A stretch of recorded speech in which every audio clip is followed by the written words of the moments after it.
channel to my welcome. Channel to my guys. Guys to my welcome. Definitions of economics, scope and importance. Learning objectives. At the end of this session, you will be able to explain the meaning and subject matter of economics, distinguish views of different economists, discuss the nature of economics as a science and an art, appraise economics as a positive and normative science, and elucidate importance of economics.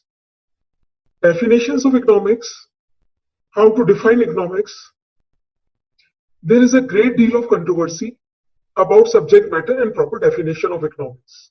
Keynes has rightly said, political economy is said to have strangled itself with definitions. Economics has been variously defined by different economists from time to time.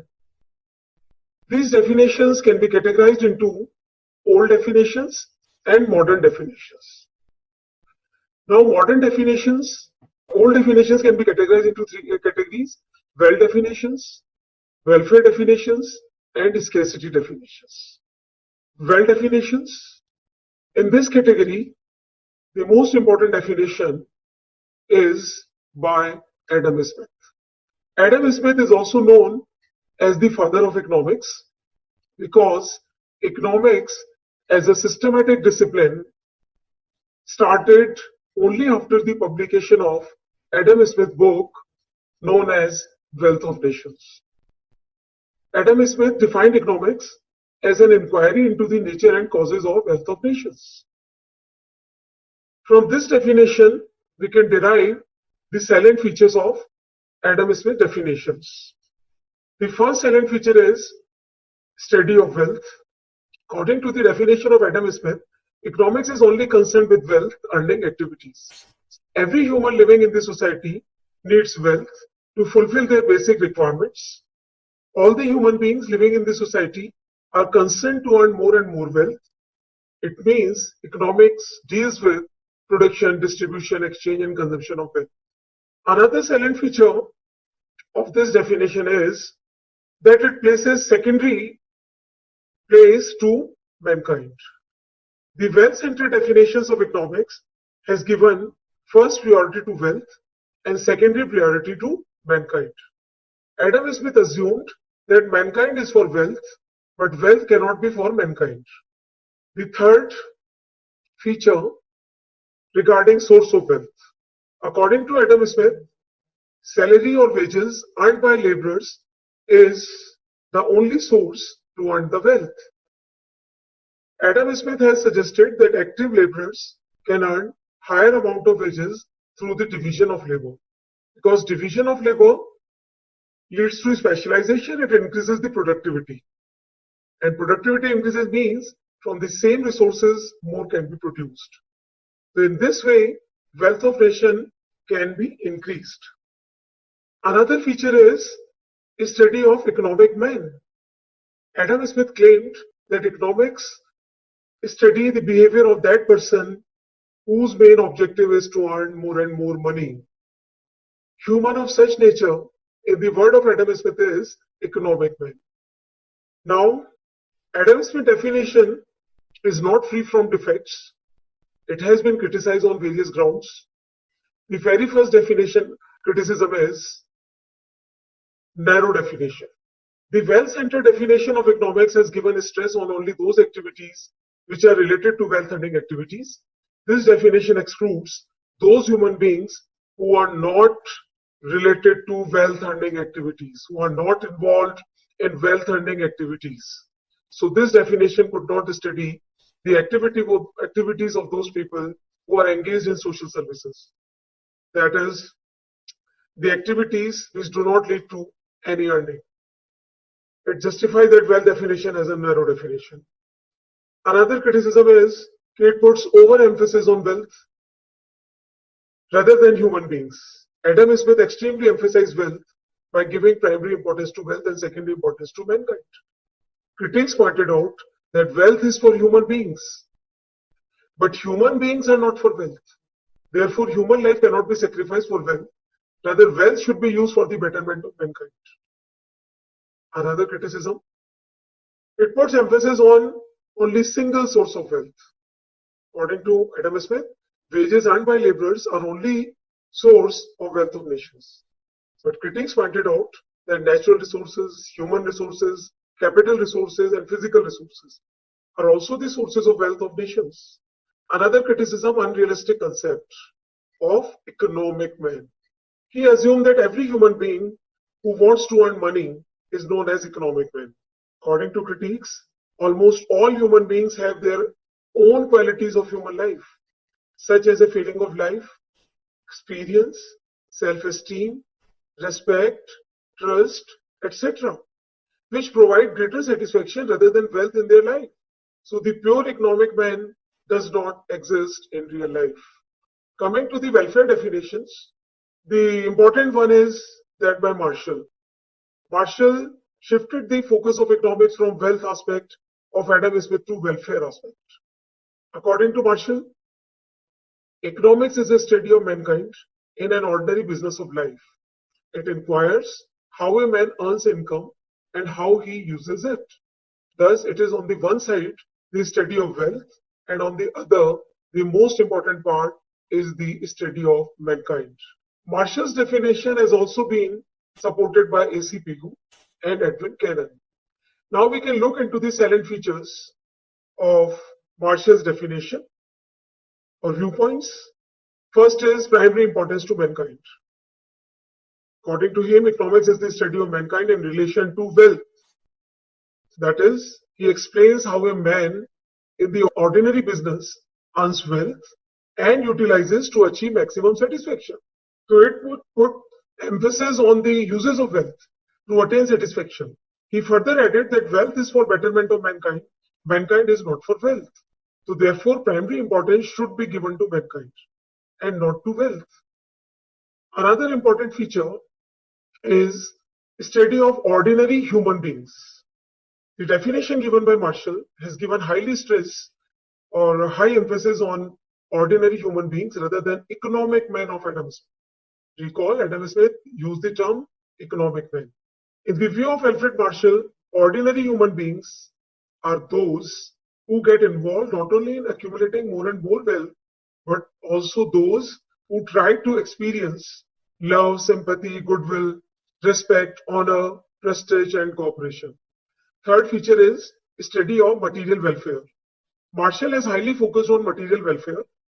Material welfare means satisfaction or utility obtained from physical goods or material goods, rather than human welfare. Satisfaction derived by a consumer by consumption of basic goods, food, clothes, shelter, etc., or luxury goods, TV, mobile, laptops, computers, or habitual goods, alcohol, cigarette, etc., is called material welfare.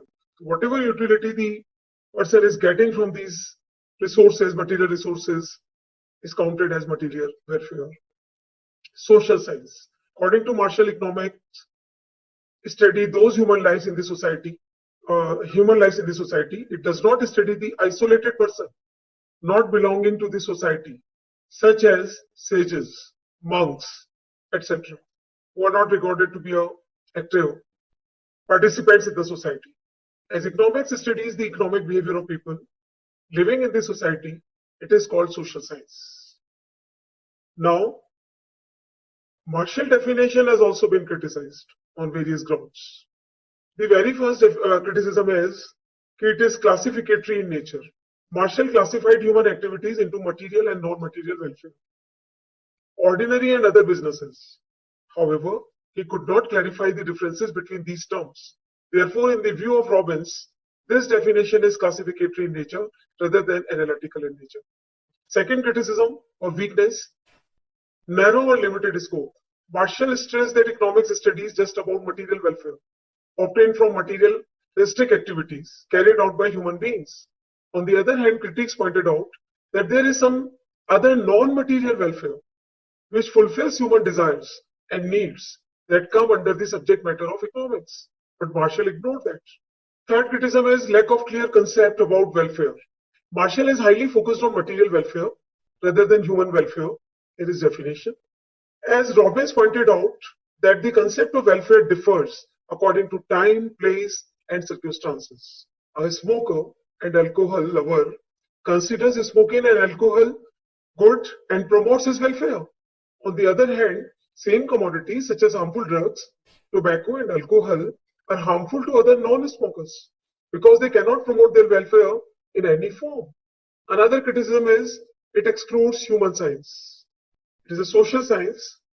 According to Marshall economics studies about those people who are living in society. But the critics of this definition argued that economics should study total human beings, whether they are actively participating in the society and function or they are isolated from the society. Coming to the third category definitions, that is scarcity definitions. A very, very significant definition of economics provided by Robbins. This definition is also regarded as a scientific definition.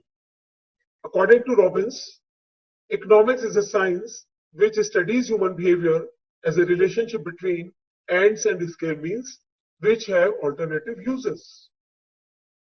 Now, there are few points that must be taken into consideration while understanding Robbins' definition or what economics is according to Robbins.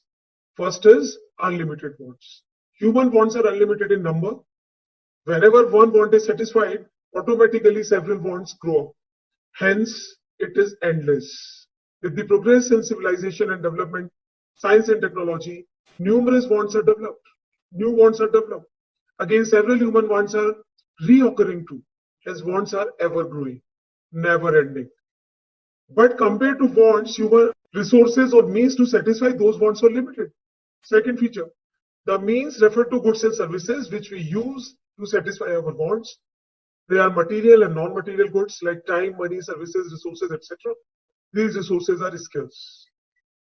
Here the term scarcity is used not in the absolute sense, how much is available, but in the relative sense. That is in relation to demand, which is coming from the wants, and wants are unlimited. So compared to unlimited wants, resources are limited, scarce.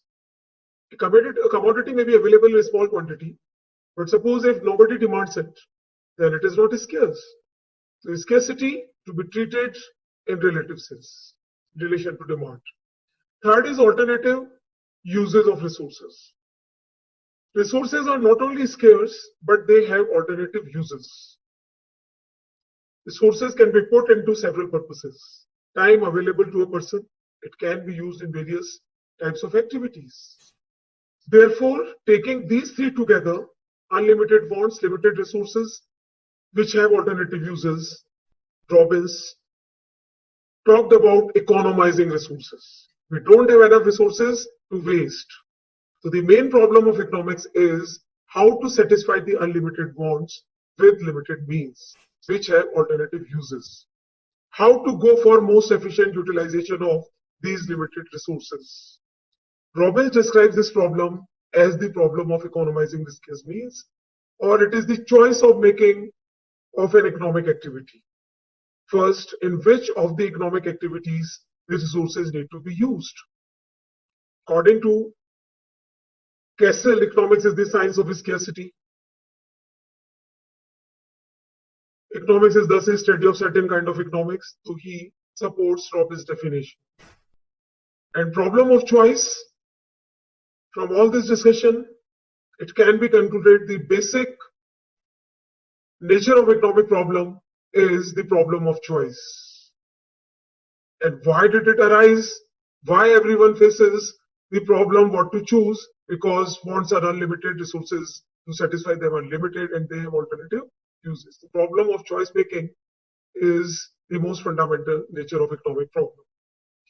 Coming to the criticisms, first is Robbins' definition is static in nature. Professor Samuelson pointed correctly that Robbins' definition is not dynamic in nature because it has only discussed about the problems of present generation. It says nothing about future generation. As the definition suffers with the problem of economic growth because growth is a long-term process. Definition is too vast. It discussed with the scope of economics to all those activities of mankind which are related to the problem of choice.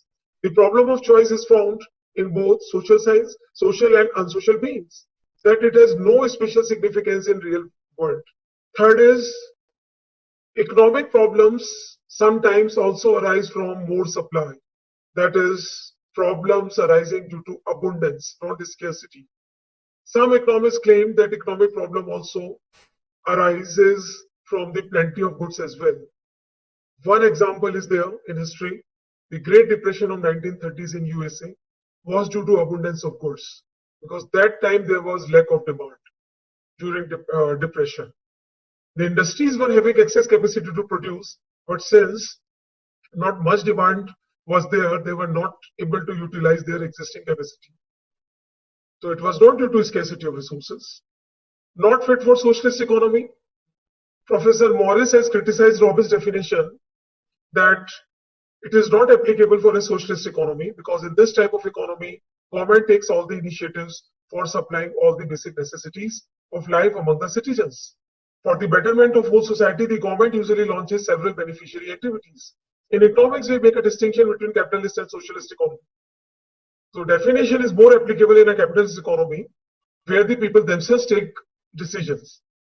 In socialist economy, not much freedom is there to people to decide or to choose. So it is not applicable for a socialist economy.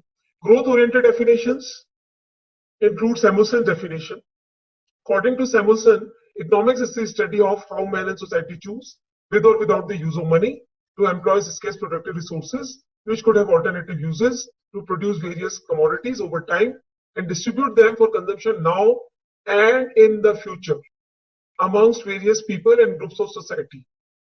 There are many common points in definition of Robbins and Samuelson, but Samuelson goes a step further and discusses how a society uses limited resources for producing goods and services for present and future consumption of various people or groups.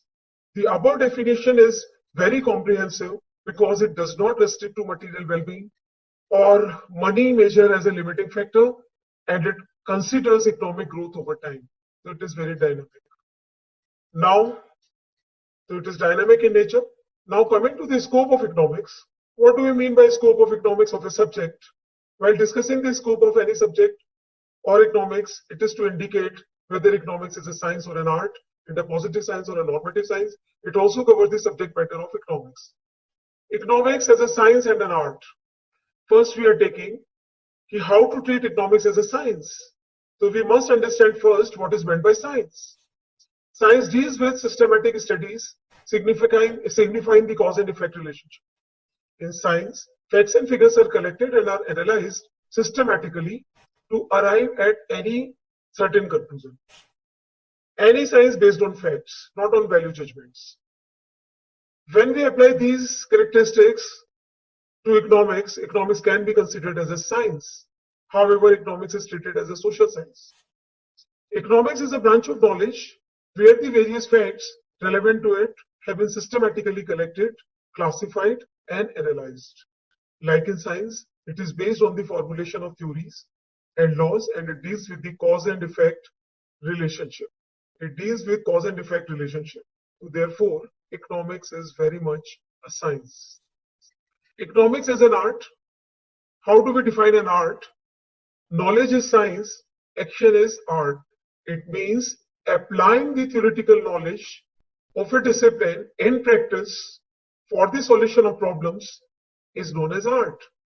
So economics is an art as well, because economic theories are used to solve various economic problems in society. Therefore, economics is also an art.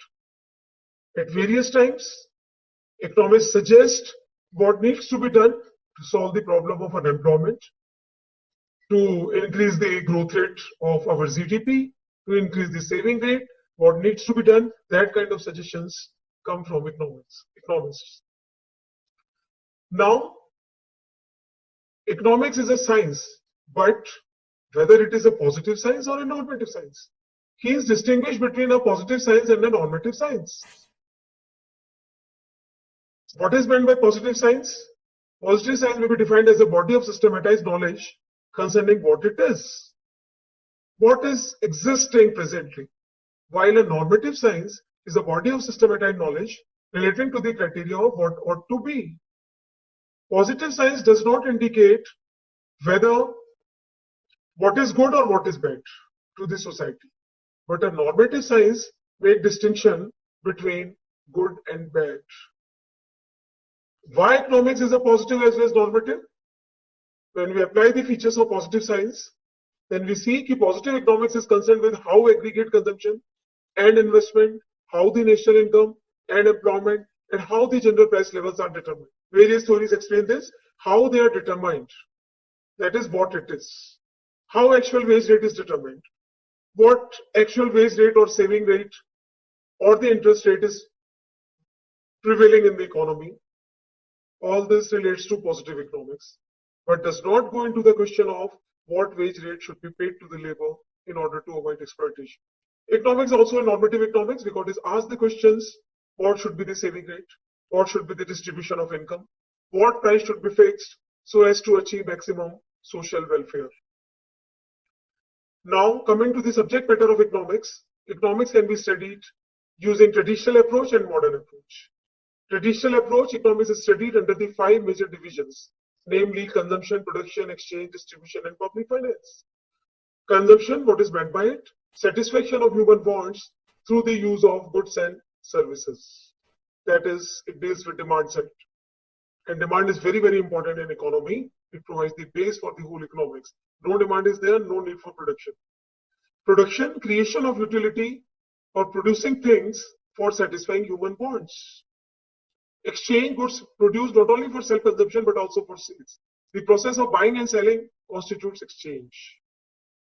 Distribution, factors of production are to be rewarded for their services rendered in the process of production. The process of determining rent, wages, interest, and profit is called distribution. So as production is the result of the cooperation among various factors, ultimately at the end of the production process, each one gets its reward. How it is determined, how the rent, that is the price of land determined, wages, price of labor determined, that all discussed in economics. Public finance, since in every type of economy, even in pure capitalist economy, government plays some crucial roles, primary functions. And related to governmental activities, 2 major aspects are there. Public revenue and public expenditure. Related to this, other aspects are also there. These two are the most important. The study of how the government gets money and how it spends it also falls under the subject matter of economics. That is the economics study about public revenue, public expenditure, etc. Now coming to the last part of the class, importance of economics. Why to study economics? One more thing, when we go to the modern approach, the study of economics is divided into 2. Later on I will come to the importance. One more point left, microeconomics and macroeconomics. According to modern approach, we study economics by dividing it into 2 major branches, microeconomics and macroeconomics. Now microeconomics studies the behavior of individual economic units and the functioning of markets, whereas the macroeconomics studies the functioning of economics as an aggregate level. How the national income is determined, how the aggregate output employment are determined, how the general price level is determined, that falls under macroeconomics, whereas in microeconomics, how the consumer attains their equilibrium, how the firms attain their equilibrium, how the firm determine their prices, etc. Now, the importance of economics. Economics at its core is the study of how to evaluate alternatives and make better choices. Studying economics provides an understanding of human behavior. The study of economics can also provide valuable knowledge for making decisions in everyday life. Studying economics develops critical thinking and problem-solving skills to make good decisions. It develops analytical skills to examine data to support good decisions. And economics provides the primary framework for public policy analysis. So studying economics is important in several respects. Now, dear learners, I am summarizing. In this session, we have defined the meaning and subject matter of economics. We have distinguished views of different economists, discussed the nature of economics as a science, as an art, appraise the economics as a positive and normative science, and elucidate the importance of economics.